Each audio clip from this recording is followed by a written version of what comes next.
Olá pessoal, tudo bom? Meu nome é Fabrício, eu sou professor do Colégio Força Máxima e hoje nós vamos gravar aqui, tá?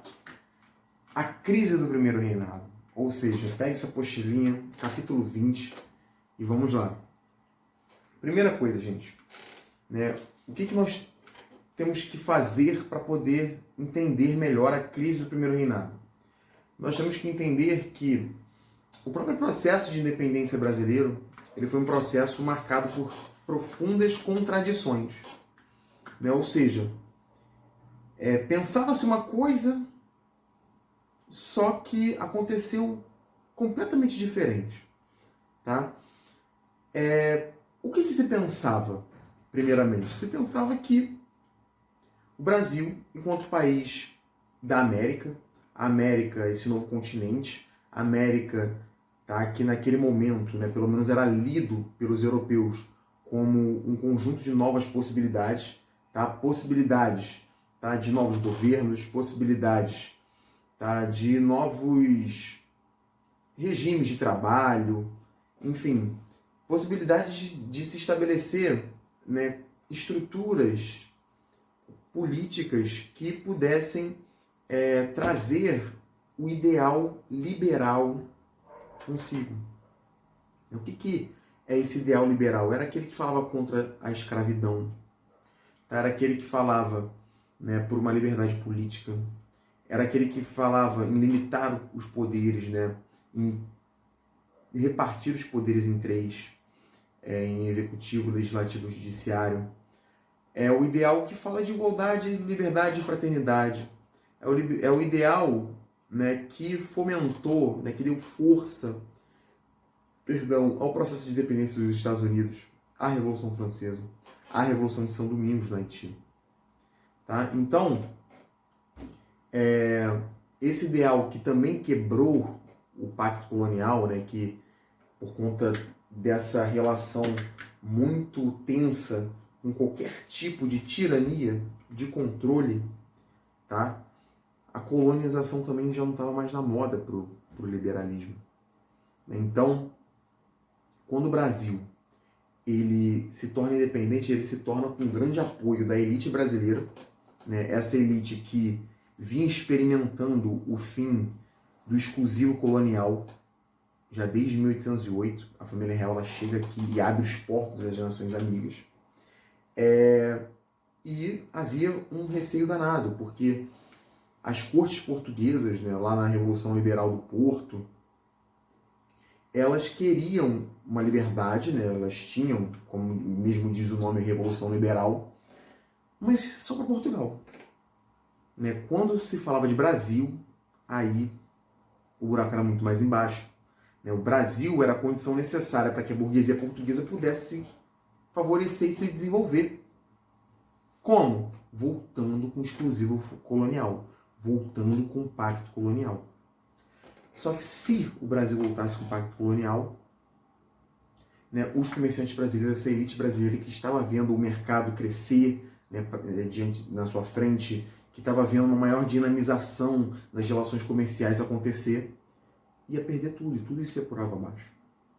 Então, Dom Pedro, né, quando ele, por exemplo, decretou que não poderia seguir o decreto das cortes de Portugal, ele já comprou uma grande briga com Portugal. Tá? Portugal mandou navios para cá, né, navios de guerra para poder impedir essa independência. Quando o Dom Pedro assinou a independência, Portugal não reconheceu, houveram guerras de independência. Tá? Quando o Dom Pedro assinou a independência, só Rio de Janeiro, Minas Gerais e São Paulo estavam sob seu controle. Então todo o Brasil precisava, né, se reunir ali naquele movimento, né, de independência. A Bahia, por exemplo, que tinha uma influência enorme de comerciantes portugueses, resistiu demais à independência. Milícias populares, a galera pegou em arma para poder lutar pela independência do Brasil. Tranquilo? Só que, caraca, professor, que legal, né? A população pegou em armas na Bahia. Para vocês terem uma ideia, 12 mil pessoas morreram. Cerca, né, de 12 mil pessoas morreram nesse embate pela independência dentro da Bahia. 25 mil é os habitantes da Bahia. Ou seja, quase a metade dos habitantes da Bahia morreram dentro desse processo. Só que, beleza, né, vocês já viram nos capítulos anteriores que houveram, por exemplo, um processo de reconhecimento, né, da independência do Brasil, e Portugal só aceitou a independência do Brasil diante do pagamento de uma indenização de 2 milhões de libras. Tá? E essa cláusula da independência do Brasil ela se tornou secreta, né, porque ela foi feita ali com Dom Pedro. Tá? Dom Pedro, junto com o seu gabinete extremamente conservador, tá? Um gabinete do Partido Português, de portugueses. Olha isso, gente. O imperador brasileiro era português, seu pai era português. O que dava base de apoio para ele político eram membros do Partido Português. Tá? Ou seja, né, o Brasil, há uma contradição aí, né? Por quê? Porque se esperava uma monarquia liberal. Se esperava no momento da Constituinte, né? O Constituinte é o momento em que as pessoas, né, vão para a Assembleia debater sobre o conjunto de leis do Brasil, né, recém-fundado naquele momento.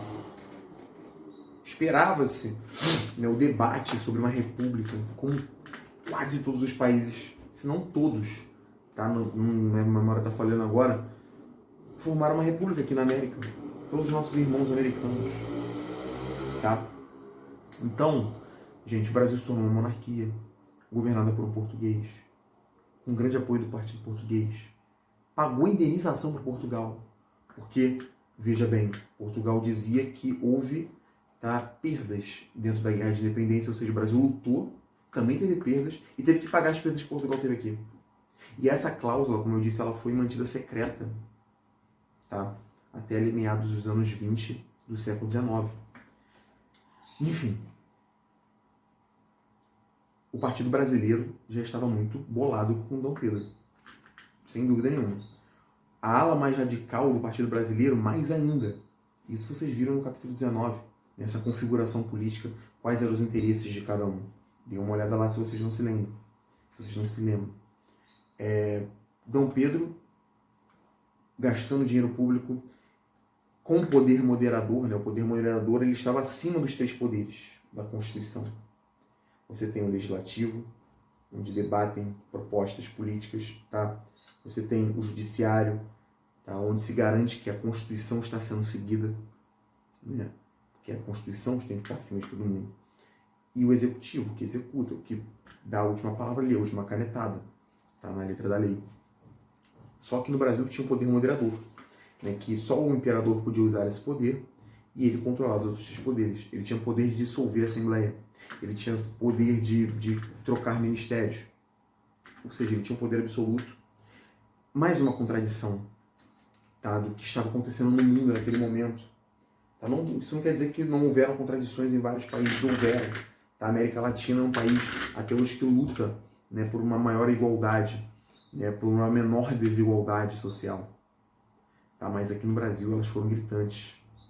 Você falava de liberalismo, mas não, a escravidão, ninguém tocava nesse assunto.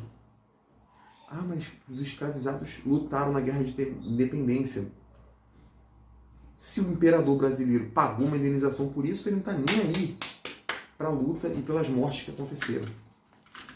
Beleza, gente? Então, você vê aí que nós temos um cenário de efervescência danada, né, por conta, tá, de uma série de contradições. Não era o que as pessoas esperavam, essa independência. Tá? Isso ia do escravizado a membros das elites locais, principalmente, da ala mais radical do Partido Brasileiro, né? Porque eles queriam uma autonomia com relação a Portugal. E havia um medo constante de que o Brasil voltasse a ser colônia. Tá? E a gente vai ver que todos esses fatores eles contribuem diretamente para quê? Para a crise do primeiro reinado. Há uma crise, tá? E Dom Pedro ele vai sair do poder, a gente vai ver por quê. Gente, primeira coisa, a Confederação do Equador em 1824. Estados do Nordeste, eles reagem ao autoritarismo de Dom Pedro I. É o que está escrito aqui no primeiro ponto. Esse movimento se espalhou pelas províncias do Nordeste, como Pernambuco. Se a gente lembrar, Pernambuco é um local de pura agitação política. Né? Por quê? Porque foi o principal estado brasileiro, a principal província por muito tempo. A Holanda invadiu Pernambuco e desenvolveu Pernambuco. Em séculos atrás, Pernambuco era uma grande potência dentro do Brasil, econômica. E Pernambuco já vinha dando uma decadência há muito tempo, e a população sentia isso na pele. Tá? O movimento se espalhou em Pernambuco, Paraíba, Rio Grande do Norte e Ceará. Tá? Lutavam pela autonomia das províncias. Eles lutavam para que o governo central, lá do Rio de Janeiro, aqui do Rio de Janeiro, que era a capital naquele momento, não intervisse diretamente na província, nas províncias. Tá? Porque já haviam problemas. E não havia a predisposição para o diálogo, né? A política, como ela é de fato. A política ela se faz com diálogo. E não havia o diálogo do governo central com essas províncias, porque o governo central não se abria para esse diálogo. Ele sempre intervia, tá? Nas eleições dos líderes, dos presidentes de província, enfim, na questão judiciária em cada província, né? Nos tribunais, tudo era influenciado pelo poder central. Então os interesses das elites locais nunca eram contemplados ou não eram contemplados da forma como essas elites queriam que fosse contemplado. Então, galera, isso fez com que Paz de Andrada, Cipriano Barata, Frei Caneca, né, difundissem os ideais republicanos, iluministas, de liberdade, falavam contra o autoritarismo do centro, né, do partido português. E os revoltosos se opunham não só a Dom Pedro I, como está dizendo nesse ponto aqui, ó, como também a própria monarquia. Né? Eles tinham como ideal político a república. Ora, nossos irmãos americanos estão aqui, cara. Eles estão minimamente não tendo que lidar com a Espanha. A Espanha que era a metrópole desses países aqui, como Peru, Chile, Bolívia, Argentina. E nós estamos tendo que lidar com o filho do rei de Portugal, cara. O cara está aqui. O partido português está aqui. Tem a maioria dos ministérios. Intervém diretamente nas nossas assembleias locais. Assembleias local de discussão política. Tá? Para dominar os rebelados, né, Dom Pedro contou com empréstimos feitos da Inglaterra. Por quê? Eles queriam fundar a Confederação do Equador. Né, formar um país novo, separado do resto do território brasileiro. Confederação do Equador, por conta da linha do Equador, que passa ali no centro da Terra, que é redonda. Tá? É onde o raio solar incide, né, com maior força. E Dom Pedro, como sempre, né, sem diálogo, assim como sempre foi a tradição dentro do Brasil, né, usou da força, usou de empréstimos com a Inglaterra. Tá? Ou seja, ele piorou a situação econômica brasileira, que já devia à Inglaterra. Por quê? Porque o Brasil, para poder pagar a indenização de 2 milhões a Portugal, o Brasil devia à Inglaterra por isso. Porque pegou o empréstimo da Inglaterra para poder pagar Portugal. Só que Portugal já devia 1 milhão e 600 para a Inglaterra. Então Portugal pegou esses 2 milhões e pagou 1.600 para a Inglaterra. No final das contas, todo mundo deve para a Inglaterra. Então, mais uma vez aqui, você está aumentando essa dívida com a Inglaterra. Os revoltosos foram brutalmente reprimidos, sofrendo ataques por terra e por mar. Tá? Frei Caneca, fuzilado. E é isso, mais um capítulo aí de uma revolta, de uma tentativa, né, pela força da população, porque pelo diálogo não tinha jeito. Beleza, gente? Uma outra situação que piora a situação econômica do Brasil e também o prestígio político de Dom Pedro. Tá? A Guerra da Cisplatina. Tá? Ali no sul do Brasil, onde é o Uruguai, boa parte desse território era do Brasil. Só que ali, gente, há séculos, eram colonos espanhóis que habitavam. Ou seja, as diferenças culturais, de línguas, eram muito grandes. Além disso, enfrentavam um governo agora, né, um governo absolutista, né? Tudo bem, tem a monarquia, tem a tripartição de poderes, mas tem o poder moderador, não podemos esquecer isso, o poder moderador que só o imperador pode controlar, que ele controla todos os outros poderes. Esse poder moderador e essa gera um autoritarismo que incide também lá na colônia de Sacramento, né? E o seu pai, Dom João, ele tinha conquistado esse território, só que as agitações políticas lá no Uruguai já eram muito grandes. Tipo assim, o pai do cara, pô, chegou aqui, o pai do cara falava em espanhol, a galera falava em espanhol, tinha cultura diferente. Então, como eu estou dizendo aqui, ó, no primeiro ponto, disparidades culturais e oposição ao autoritarismo de Dom Pedro I levam a província da Cisplatina, né, antiga colônia de Sacramento, a reivindicar a autonomia. Tá? Ou seja, eu quero autonomia política, eu quero a independência de vocês. Tá? O apoio do governo argentino ele foi crucial nessa guerra, né? Porque as Forças Unidas ali conseguiram derrotar as tropas brasileiras. E isso fez com que o Brasil, né, e a Argentina reconhecesse a independência do Uruguai, antiga Cisplatina, tá? Sob a mediação da Inglaterra. Agora eu te pergunto, por que a Inglaterra está interessada na independência da Cisplatina? Para ter mais um Estado nacional para negociar, para poder vender seus produtos, para poder, no final das contas, lucrar. Então a Inglaterra está ali, ó, metida em tudo quanto é desavença dentro da América Latina. Para quê? Para poder cumprir os seus interesses. Quais são os seus interesses? Aumentar o mercado consumidor. Tá? Então o Uruguai, longe do olho do centro do Brasil, aqui do Rio de Janeiro, né, seria mais um cliente, mais um mercado consumidor para a Inglaterra. E assim surge o Uruguai. Beleza, gente? Né? E, para finalizar, né, nós temos a crise econômica do primeiro reinado. Tá? Enquanto havia aqui, né, no Brasil uma má gestão, né, pelos ministros, pelo Partido Português, tudo era voltado para Portugal ainda. Né? O Brasil ele tinha tratos que não eram muito bons, tratos comerciais que não eram muito bons para com o Partido Brasileiro, para com as elites brasileiras. Tá? O Brasil ainda não tinha tentado se reinventar no mercado internacional, o Brasil ainda estava dependendo do açúcar, né? do açúcar, desculpa. Enfim, o café ainda era uma novidade.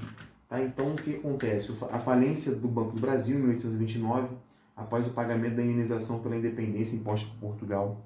Então, o Brasil teve que pagar isso em algum momento, pagou e faliu o Banco do Brasil, pegou todo o dinheiro que tinha aqui e faliu. Tá? A dívida externa com a Inglaterra, para arcar com os crescentes gastos do governo que vinham desde o reconhecimento da independência até as despesas para a repressão à Confederação do Equador e a Guerra da Cisplatina.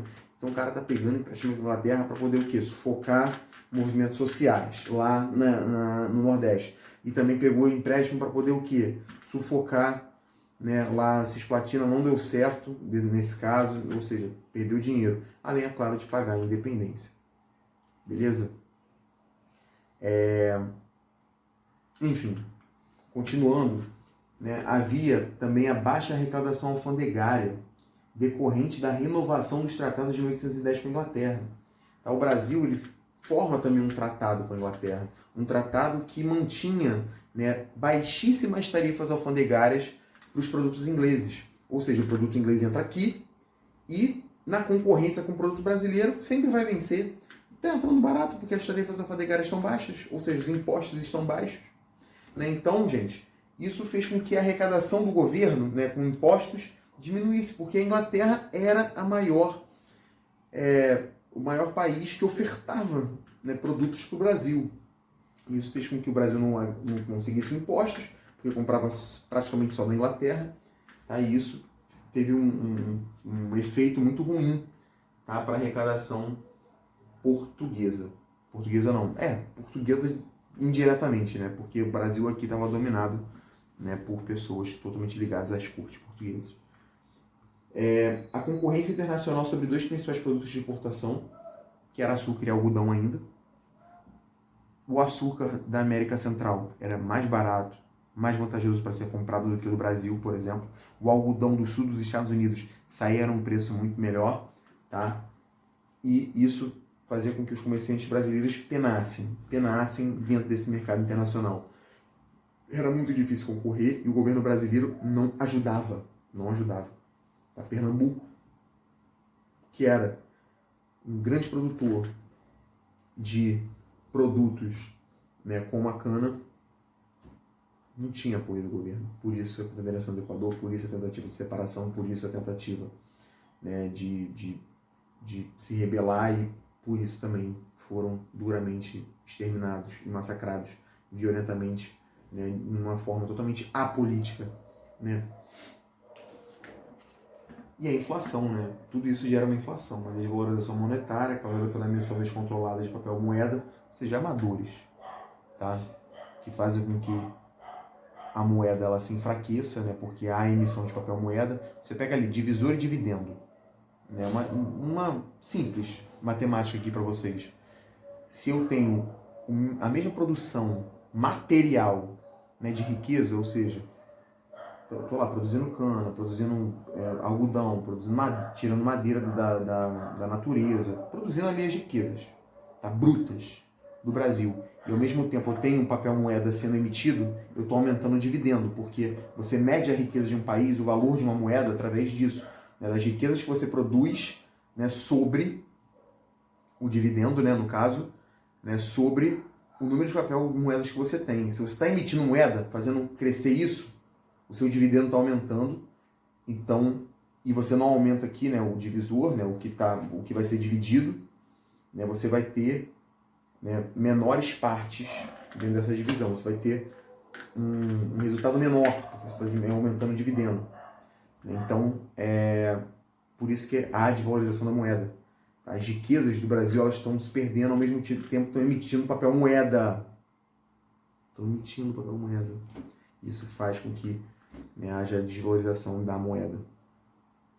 Tranquilo, gente? E isso, é claro, se há a desvalorização da moeda, a gente precisa de muito mais moeda para poder comprar, sei lá, o que comer, né? Enfim, isso, né, gera, né, problemas seríssimos dentro das assembleias com relação a Dom Pedro. Tá? Havia contradições entre o governo autoritário de Dom Pedro I e as aspirações das elites do Partido Brasileiro. Eles queriam mais liberdade política, né, liberdade dentro das províncias, de tomada de decisão mesmo, né? Havia uma grave crise econômica que desprestigiava, né, ainda mais o governo de Dom Pedro I. Né? Havia a questão de sucessão do trono português e o perigo da recolonização.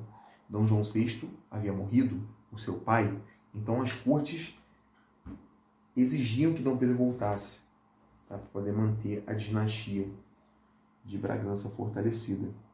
Tá? O fortalecimento da oposição, né, a partir de jornais, da imprensa. A imprensa ela tem um poder ela tem um dever, na verdade, de noticiar as coisas. Tá? Independente se for mal para o governante, se for bem para o governante, ela está ali noticiando. Cabe a nós sabermos ler tudo isso. Tá? Quem está escrevendo? Aonde está escrevendo? De que local está escrevendo?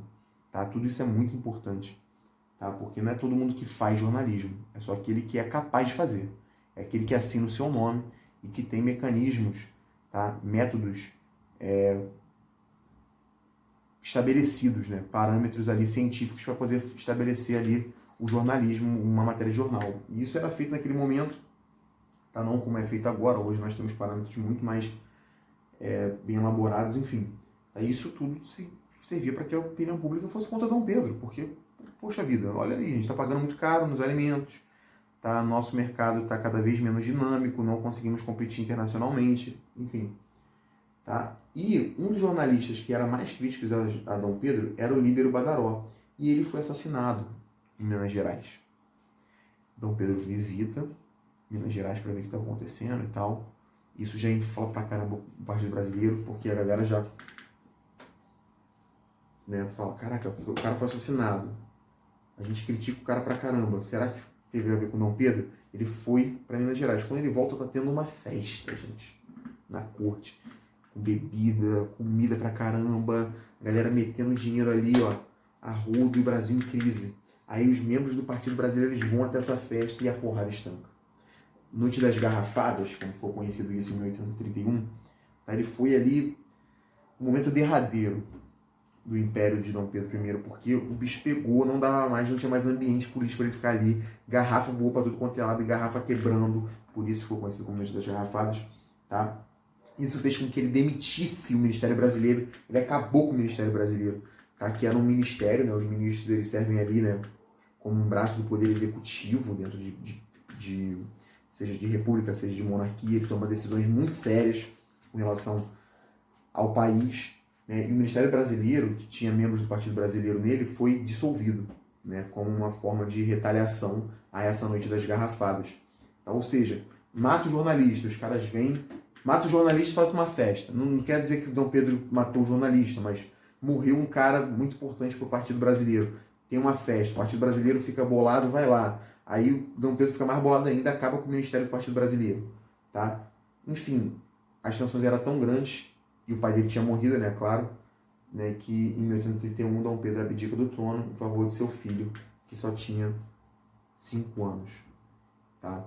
5 para 6 anos, ou 4 para 6, ou 4 para 5 ou 5, tá? Era uma coisa assim. Enfim, só que o filho dele não pode assumir, né? Quem assume, na verdade, é um governo regencial. E aí sim, as elites vão experimentar algum tipo de liberdade, que vocês vão ver no capítulo 21. Tranquilo, gente? Um beijo e até a próxima.